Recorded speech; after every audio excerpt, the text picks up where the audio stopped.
Então, para começar a falar desse assunto de eleição, que ele já pegou tração desde o ano passado, já começamos uma corrida pré-eleitoral, embora os candidatos nem estejam ainda oficializados, né? A gente não tem candidatos oficiais. Por exemplo, a gente sabe se o Lula é candidato ainda? Não, né? Ele não fala que é candidato, ele deixa no ar que é. Então, Pré-candidatura. é uma pré-candidatura. Quanto a essa questão da corrida política, eu queria primeiro saber, na opinião de vocês, quais são as motivações dos candidatos à presidência? Porque, por exemplo, Sérgio Moro, por que ele vai se aventurar a ser um candidato à presidência? O que vocês acham sobre isso? Lula, o cara tá lá, eu não sei qual é a idade do Lula, mas uns 70 e pouco já, não é? 80? Vamos Não, pesquisar 70 e na... pouco. 76, se não me engano. 76. Pois é um homem de 76 anos. Para que ele vai querer voltar novamente a disputar uma eleição? Sendo que, na minha visão, eu fico imaginando um debate 76. transmitido na Rede Globo com o Lula e o Moro. Né? E acho que é muito fácil bater no Lula nesse cenário. O que vocês acham? Primeiramente, uma satisfação estar com você, Bruno, Malu, Alexandre. Todos eles, os presidenciáveis, eles são heróis, porque eles são movidos a isso, a vida deles é isso. Se o Lula largar a política, ele vai envelhecer muito mais rápido, certo? O combustível deles é a política. Se a gente vê, não só os três, nos estados também, você tem políticos que nunca largam.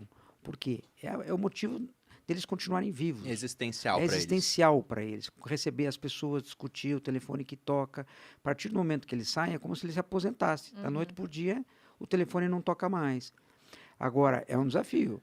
Nós vamos ter uma eleição que, desde o impeachment da Dilma, não, desde quando a Dilma ganhou do Aécio, a eleição no Brasil nunca terminou. É verdade. A eleição, eu tenho um fato para vocês, a Dilma ganhou do Aécio, passados 60 dias, vamos fazer nova pesquisa presidencial. Já começou, o Aécio tentando voltar. Então, ali já começava já a sucessão da Dilma.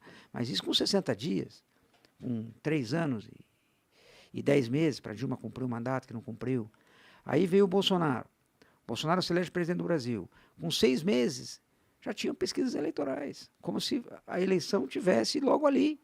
Certo? Agora, qual é o motivo disso, ao nosso ver? Hoje, o brasileiro gosta mais de política do que de futebol.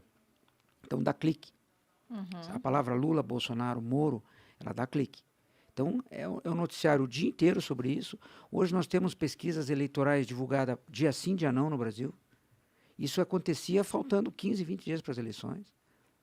Nós estamos muito longe das eleições e nós temos pesquisa dia sim, dia não.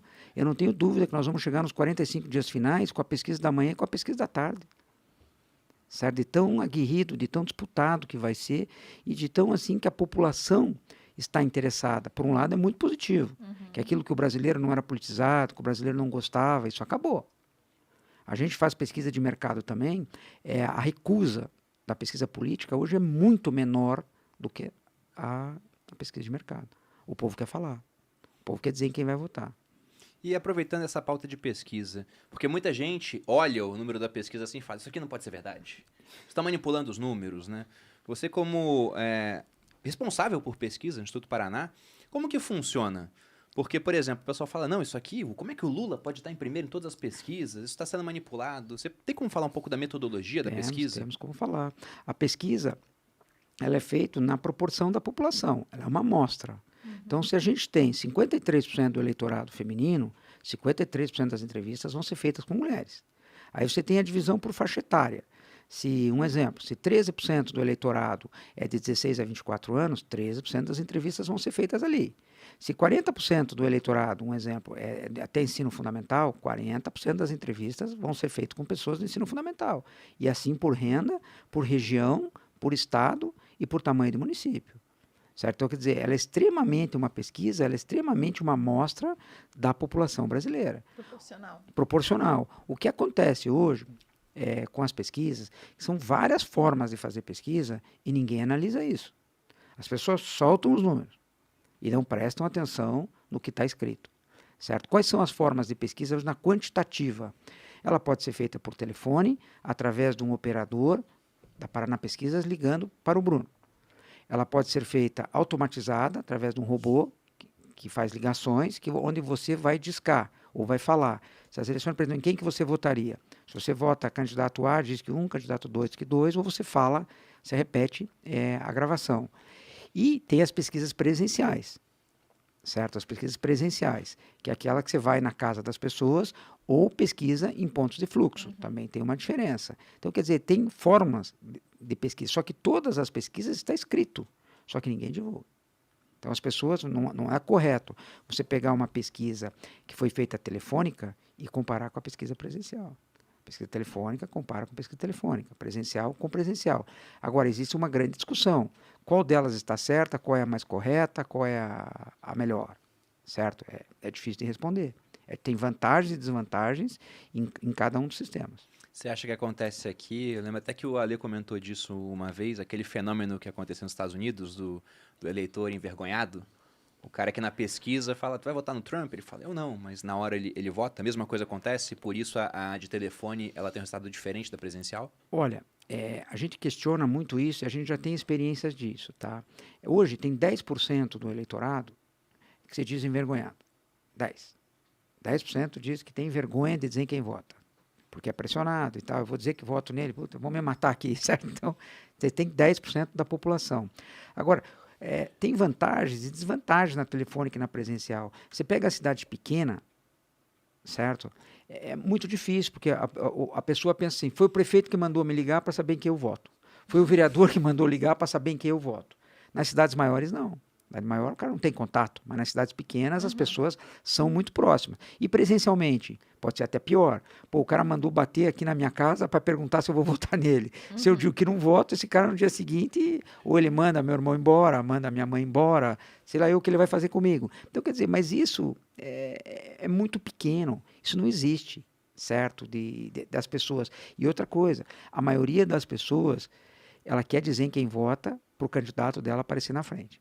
Porque está muito acirrado, principalmente entre Lula e Jair Bolsonaro. Sim. Isso que eu ia perguntar. Vocês acreditam nesse ano, de maneira geral, né, antes de entrar e falar um pouco mais dos candidatos mais fortes, digamos assim, o que mudou da última eleição presidencial em 2018 para agora? Porque em 2018 a gente teve uma eleição muito acirrada, mas em 2014 também já foi assim. O que eu enxerguei é que em 2018 as mídias sociais tiveram um protagonismo maior do que em 2014. Porque você pega até a eleição do Bolsonaro, ele era um candidato que na televisão ele tinha, sei lá, segundos, né? Aparecia falando assim, vote em mim, era praticamente isso. Só que nas mídias digitais ele conseguiu angariar muitos votos ali, muitos seguidores, né? Fazia lives com centenas de milhares de pessoas. A gente vai ter essa mesma coisa agora ou vocês enxergaram uma mudança no cenário? Bruno, olha, tanto na eleição de 14 quanto na eleição de 18, elas eram para ocorrer de formas normais, que as pessoas não comentam muito isso. A Dilma era a favorita para ganhar a eleição, tinha-se uma dúvida se a Dilma ganharia no primeiro turno ou não, o Aécio não conseguia deslanchar e, de repente, caiu um avião. Ali muda tudo. Marina entra, sobe. Aconteceu um fato muito forte, certo? Então, ali quebrou toda a lógica de uma eleição. Tá? Eleição de 2018. Vocês vão lembrar, o Geraldo Alckmin tinha quase 50% do tempo, batia muito no Bolsonaro, aquilo começava a criar eco, certo? Era uma eleição, as mídias sociais estavam fora do Bolsonaro, mas o Bolsonaro começava a ter dificuldade, de tanto que apanhava. De repente, Uma facada. uma facada. Foi ali que ele ganhou. Muda tudo de novo, certo? Então, o que a gente vê? Se a eleição for normal, que a gente espera que seja... Será que o normal é ser anormal? Pelo que a gente está vendo o histórico aqui. Se a eleição for normal, ela vai ser normal. Agora, ela será normal? Essa é a pergunta que fica no ar. Certo? Teremos uma eleição sem um fato marcante? Certo? Aí vai ser. As mídias tradicionais, a televisão vai ter muita força, o rádio vai ter muita força, as mídias sociais crescendo muito, certo? Que eles estão dando muita importância para isso. Isso que nós estamos fazendo aqui, eles vão correr muito mais aqui do que na mídia tradicional. É o que a gente espera. Certo? Eu não tenho dúvida disso, certo? Mas isso falando numa eleição normal. De repente vem um evento, muda tudo, acabou tudo que se falou. Uma guerra. Uma guerra, e de repente acabou tudo. Tudo que se falou aqui, tudo numa lógica, acabou. Não tem mais. Então, quer dizer, é muito difícil prever o que vai acontecer na eleição